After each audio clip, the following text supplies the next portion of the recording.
Good morning, everyone. So, let's begin with this chapter, that is motion. So, it is very important chapter, as you all know, that is it is in class 6, it is in class 7 and it is in class 9th. So, we shall study what is motion. Motion basically क्या होता है, ये क्यों important है, and it's very important chapter. So I thought just making up this video in this particularly topic, that is motion. So welcome back to my channel. So just like, share and subscribe so that I can just make new more videos regarding the topics you are having problem. So let's get started. Firstly, पहला दिमाग में हमारे आता है कि basically what is motion. अब हम study करेंगे इस चैप्टर में कि मोशन होता क्या है. बात करें नॉर्मल की तो motion means movement and all, but in this chapter we'll just study about the improvised version. Basically, अगर कोई भी ऑब्जेक्ट है, its position changes from one point to another point with respect to time with a reference point. like यहाँ पे अगर reference point की बात करी जाए तो ये जो दो गर्ल्स खड़ी हैं, just take as a reference point. We have just took that girls in a reference point. वो रेफरेंस पॉइंट क्या होता है, जो कि फिक्स पोजीशन है. अब इन दो गर्ल्स की पोजीशन नहीं चेंज होगी, बट क्या चेंज हो रहा है, एक पोजीशन ए हमने फिक्स करी हुई है एंड एक पोजीशन हमने ले ली है हमारी बी पोजीशन. अब यहाँ पे टाइम तो चेंज हो रहा है. ऑफ कोर्स अगर पोजीशन चेंज हो रही है तो टाइम भी यहाँ पे चेंज हो रहा है. अगर यहाँ पे 1 सेकेंड लगा होगा, सपोज़ यहाँ पे 2 सेकेंड लगा, तो 1 से 2 सेकेंड में टाइम चेंज हुआ और उसकी पोजीशन भी चेंज हुई. अगर हम बात करें कार की, कौन देख रहा है, सपोज़ दूर से मैं हूँ, मैंने देखा यहाँ पे मेरी पोजीशन चेंज नहीं हुई, मैं यहीं पे फिक्स हूँ and I am watching here. Suddenly क्या होता है, यहाँ पे वो जो कार होती है, सपोज़ वहाँ से कोई कार आती है, वो यहाँ तक आ जाती है मेरे सामने. अब मैं यहाँ पे हूँ, सपोज़ 1 सेकेंड से कार आ जाती है दूसरे सेकेंड पे इधर. तब क्या होता है, मैं स्टेशनरी हूँ, मेरी पोजीशन नहीं चेंज हुई है. I am a reference point like these two girls. तो जो फिक्स पॉइंट होता है that is known as our reference point. यही हमारा क्या होता है, रेफरेंस पॉइंट. इसी को बोलते हैं हम रेफरेंस पॉइंट. ये हमारी क्या होती है, फिक्स्ड वैल्यू. ठीक है, जो हमारी पोजीशन नहीं चेंज हो रही होती है वो fix point is known as reference point. और उसी के टर्म्स में अगर मैं बात करूं, अगर पोजीशन किसी की चेंज हुई है, सपोज़ अगर एक फिक्स पॉइंट है एंड उसी के टर्म्स में एक पोजीशन से दूसरी पोजीशन में टाइम 1 सेकेंड से 2 सेकेंड्स लगा. एक ऑब्जेक्ट है, सपोज़ ये एक ऑब्जेक्ट है, इसकी पोजीशन एक पॉइंट से दूसरे पॉइंट पे आई है, एक रेफरेंस पॉइंट के, ये रेफरेंस पॉइंट हुआ पर्सन.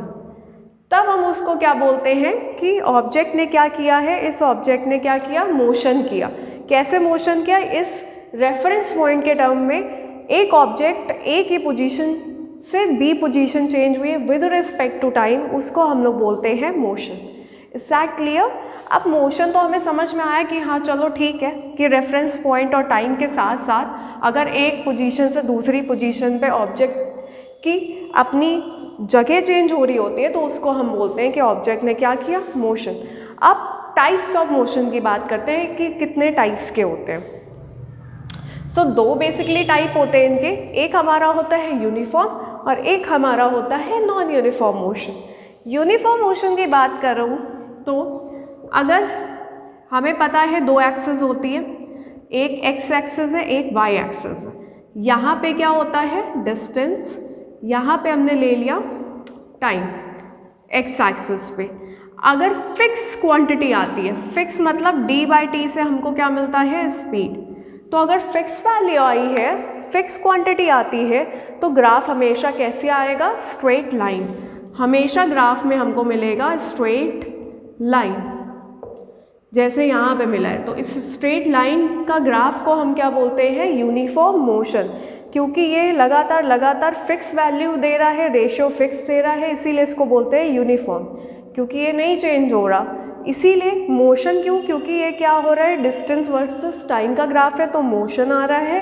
अगर वेलोसिटी वर्सेस टाइम ग्राफ होता तो यहाँ पे क्या आता, acceleration. Just understand my point, what I am trying to say is कि अगर सपोज ये डिस्टेंस है 1 2 5 10, पहले में रेशियो क्या आया 5, दूसरे में रेशियो क्या आया 5, रेशियो सेम है, वैल्यू कांस्टेंट है। कांस्टेंट वैल्यू का मतलब क्या होता है, यूनिफॉर्म मोशन। ठीक, अगर कांस्टेंट की जगह चेंजमेंट आ रहा है या वेरिएबल हो रहा है, चेंज आएगा तो एक कर्व मिलेगा हमको। Is that clear? उस कर्व को हम क्या बोलते हैं, ये किसका कर्व है, नॉन यूनिफॉर्म मोशन का। क्यों ऐसा हो रहा है, क्योंकि लगातार इसकी क्या हो रही है, इंटरवल्स, सपोज टाइम इंटरवल तो सेम है बट डिस्टेंस अलग अलग आ रही है। यहाँ पे टाइम इंटरवल भी सेम है और डिस्टेंस भी इक्वल ट्रैवल कर रहा है। तो if an object travels equal interval of time in equal interval of time, equal distances in equal interval of time, then it is known as uniform motion. Whereas if it covers unequal distances in equal interval of time, then it's said to be non-uniform motion. तब हम उसको बोलते हैं non uniform motion. Unequal मतलब जो एक जैसे ना हो। Let's see the example. तो अगर हमने बोला है यूनिफॉर्म मतलब कि क्या होगा, equal distances in equal interval of time. मतलब एक कार है, सपोज 5 मीटर उसने ट्रैवल किया 1 सेकेंड में, फिर 5 मीटर उसने ट्रैवल किया सेकेंड में, तो उसका क्या सेम हो रहा है, उसकी वैल्यू कांस्टेंट आ रही है, तो वो यूनिफॉर्म का केस है। एंड सेकेंडली अगर बात करें unequal distances in equal interval of time, तो अनइक्वल मीन्स क्या हुआ, वो कांस्टेंट नहीं हुआ, तो उसका ग्राफ हमको क्या मिलेगा, कर्व मिलेगा। कर्व मिलता है जिसको हम बोलते हैं d/t नॉन यूनिफॉर्म मोशन का ग्राफ। ओके, अब एक और चीज़, ट्रक है, पहले में 40, दूसरे में 50, तीसरे में 60, तो लगातार उसके डिस्टेंस क्या हो रहे हैं, अनइक्वल, तब हम बोलते हैं, और इक्वल इंटरवल ऑफ टाइम है तो हम क्या बोलेंगे, नॉन यूनिफॉर्म मोशन। इस केस में एक और चांसेस हो सकते हैं कि इक्वल डिस्टेंस हो और अनइक्वल क्या हो, इंटरवल ऑफ टाइम। अब हम आते हैं हमारे नेक्स्ट पार्ट की तरफ, जो कि है डिस्टेंस। अब डिस्टेंस क्या होता है, डिस्टेंस जितना भी हम जो भी ट्रैवल करते हैं पाथ, उसको हम डिस्टेंस बोलते हैं। अगर मैं बात करूँ इस सर्कल का, इसका सेंटर पॉइंट O है, ठीक है। अगर हम बात करें इधर इसके डिस्टेंस की, यहाँ जहाँ से चला वहीं आ, बट इसने एक राउंड मारा है, बाउंड्री को हम बोलते हैं उसका पेरीमीटर। पेरीमीटर ना बोल के हम मैथ्स में इसको बोलेंगे सरकमफेरेंस। तो सरकमफेरेंस सर्कल का क्या होता है, 2πr। तो डिस्टेंस एक तरीके से क्या हो गया हमारा, 2πr। अब डिस्टेंस हमेशा कैसी क्वांटिटी होती है, scalar quantity. Why it is scalar, क्योंकि इसमें सिर्फ और सिर्फ क्या लिया जाता है, हमारा मैग्नीट्यूड। हमें सिर्फ मैग्नीट्यूड लेना है, वैल्यू लेनी है, डायरेक्शन नहीं लेते हम इसमें। ये बात समझ में आई, हम सिर्फ इसमें मैग्नीट्यूड लेंगे, डायरेक्शन को नहीं लेंगे, इसमें डायरेक्शन नहीं होता है, इसीलिए इसको स्केलर क्वांटिटी कहते हैं। जितना भी हमने पार्ट ट्रैवल किया, भले ही ज़्यादा किया कम किया, बट जो भी हमने ट्रैवल किया है वो डिस्टेंस है। इसीलिए अगर हम कुछ भी चले हैं तो हमने डिस्टेंस ट्रैवल किया है, जो कि कभी भी ज़ीरो नहीं हो सकता। Is that clear? So this is an example of distance कि ये ज़ीरो नहीं हो सकता। इसकी SI यूनिट क्या होगी, मीटर। इसी की तरह एक और सेम टर्म आता है जो कि है डिस्प्लेसमेंट। डिस्प्लेसमेंट की भी SI यूनिट होती है मीटर, स्टैंडर्ड यूनिट होती है SI यूनिट। इसको बोलते हैं shortest path covered by an object. तो इसका भी अगर मैं बात करूं, ये अगर ये इसका सेंटर है, जहाँ से चला है वहीं आ गया, तो इसने तो कोई मूवमेंट नहीं किया, तो इसका शॉर्टेस्ट पाथ क्या हुआ, ज़ीरो।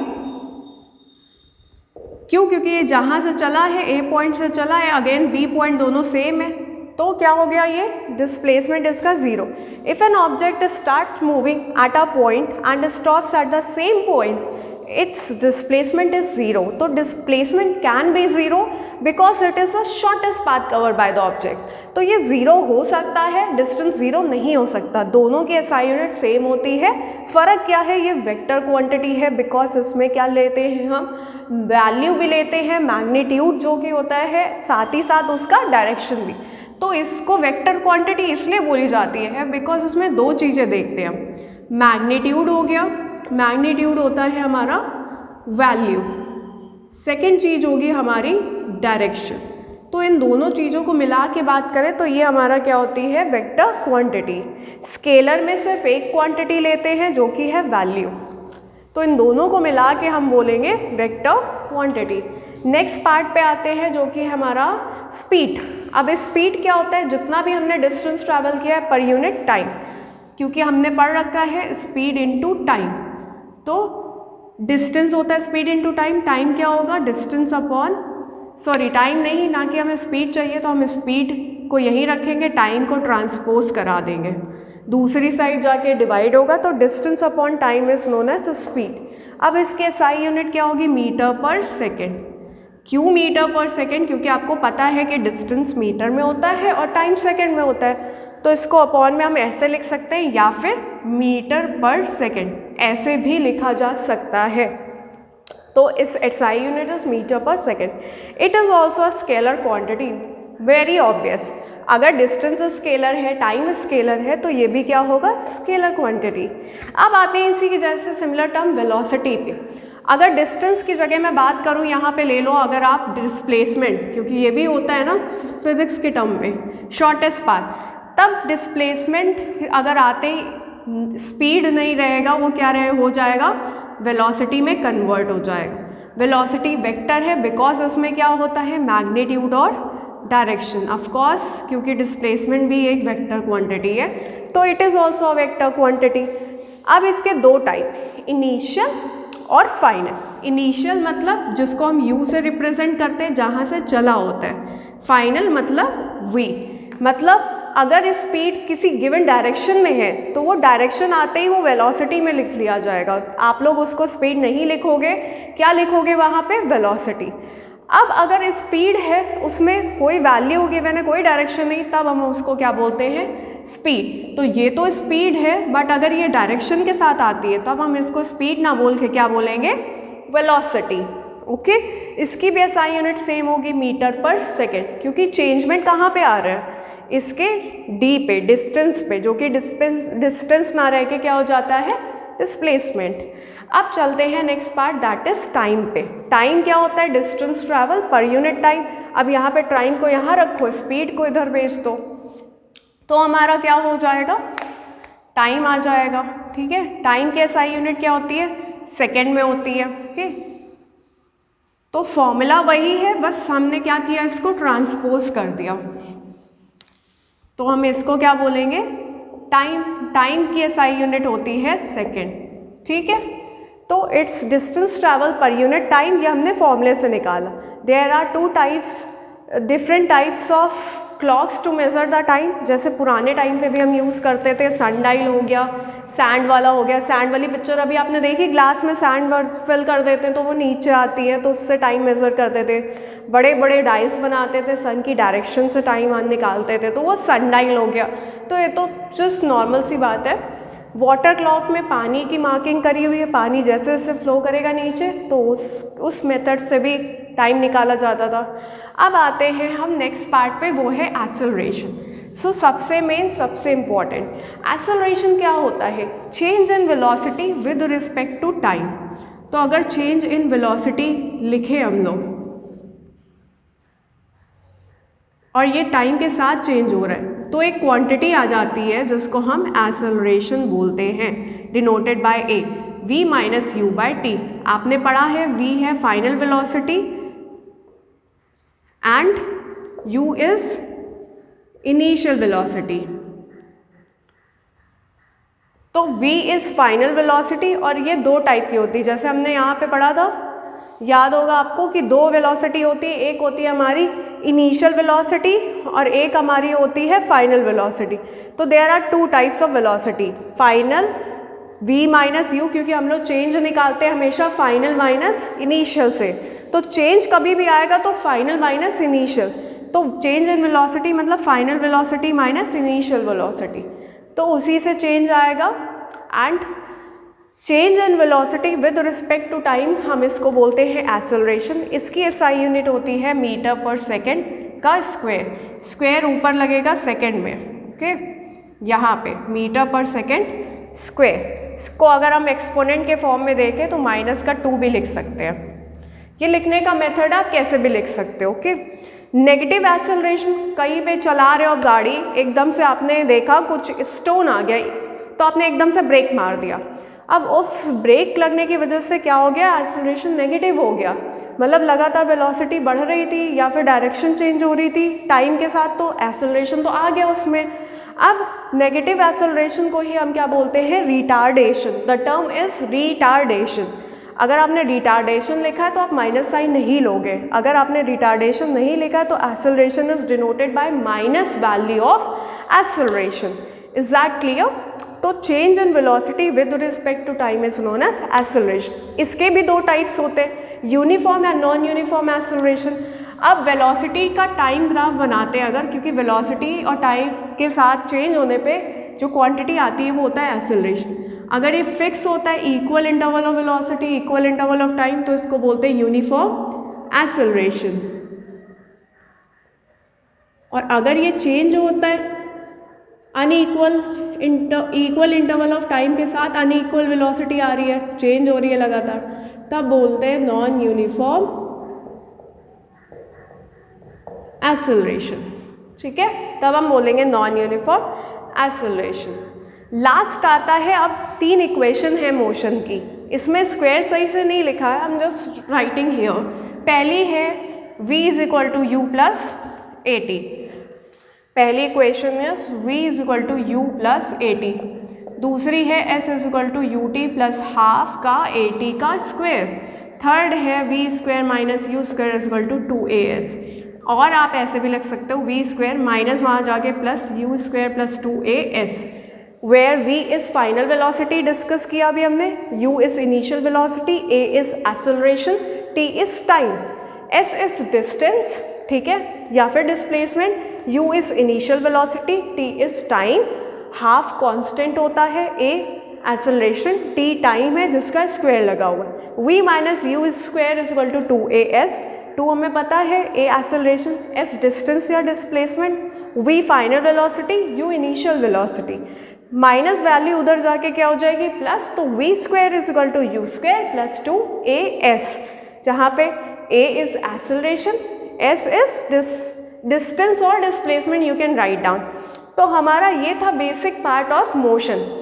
नेक्स्ट इसका एक और पार्ट होता है कि अगर कोई ऑब्जेक्ट सर्कुलर पाथ में ट्रैवल कर रहा है, ठीक है, इसकी स्पीड तो कांस्टेंट होगी बट वेरिएबल होगा या अपनी चेंजेबल होगी वेलोसिटी, क्योंकि इसकी डायरेक्शन चेंज हो रही है हर पॉइंट पे, ठीक है, टेंजेंट बनाएंगे तो डायरेक्शन इज चेंजिंग, तब इसको एक्सेलरेटेड मोशन भी बोल सकते हैं, क्योंकि वेलोसिटी चेंज हो रही है टाइम के साथ, तो ये एक्सेलरेशन हो गया, एक्सेलरेटेड मोशन भी बोलते हैं, और यूनिफॉर्म सर्कुलर मोशन भी बोला जाता है, क्योंकि स्पीड फिक्स है बट ये किस पाथ में ट्रैवल कर रही है, सर्कुलर में।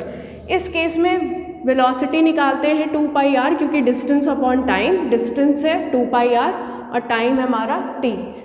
एंड इसके बाद हमारा एक पार्ट आता है, इसके बेस न्यूमेरिकल्स हो गए और साथ में इसके डेरिवेशंस भी होते हैं, ग्राफिकल मेथड से भी, फॉर्मूला मेथड से भी, प्लस एक पार्ट जो अभी मैंने नहीं टच किया इसका, that is graphical representation. Graphical part मैंने अभी नहीं टच किया है because I am just making a common video, जिसमें क्लास 6, 7 जो भी क्लास का बच्चा हो they can understand what is exactly motion is. So just do let me know if you like this video or not. Just kindly like, share and subscribe. That's all for today. Thank you.